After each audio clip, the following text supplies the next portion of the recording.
Hello everyone. तर आज सकाळी सकाळी माऊ मला म्हणाली, आई माझ्यासाठी शिरा बनव. मग घेतला पटकन शिरा बनवायला. मी शिरा पटापट बनवत होते कारण मला तिला शाळेत जाण्यासाठी पण रेडी करायचं होतं. बाकीचा स्वयंपाक पण मी पटापट आवरून घेत होते. आज माझी सकाळी सकाळी खूपच धावपळ होत होती कारण माझ्या सासूबाई काही मेडिकल इमर्जन्सीमुळे बाहेर गेलेल्या होत्या.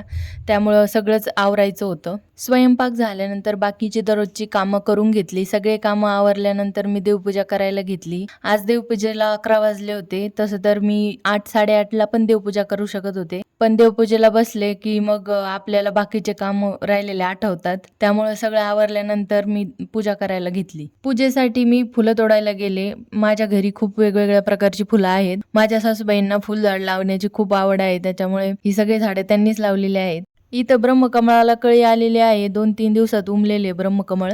आज सोनचाफ्याला फुलं आलेली होती. त्यामुळे आज मला स्वामींसाठी फुलं भेटले.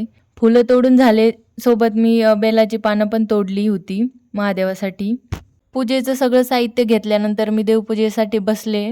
सगळं काम आवरून मी पूजेसाठी बसले होते. त्यामुळं मला खूप निवांत पूजेसाठी वेळ मिळाला. देवपूजा करताना खूप प्रसन्न वाटत होतं. सगळ्यात आधी दिवा लावला आणि मग एक एक करून सगळे देव स्वच्छ धुवून घेतले. मग त्यांना हळदी कुंकू लावलं, अष्टगंध लावला. नंतर सुंदर अशी फुलं वाहिली. घरातली देवपूजा झाल्यानंतर मी बाहेर लगेचच तुळशीची पूजा करून घेतली. तुळशीला पाणी घातलं, हळदी कुंकू लावलं. त्याच्यानंतर मग मी महादेवाची पूजा करायला घेतली. महादेवाची एक पिंड आहे तिथं. तर मग महादेवाच्या पिंडीवर पाण्याचा अभिषेक करून घेतला. त्याच्यानंतर बेलाची पानं वाहिली आणि नंतर तुपाची फुलवात लावून घेतली.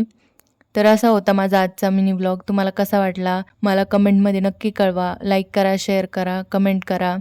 भेटूयात नेक्स्ट व्हिडिओमध्ये. तोपर्यंत बाय बाय.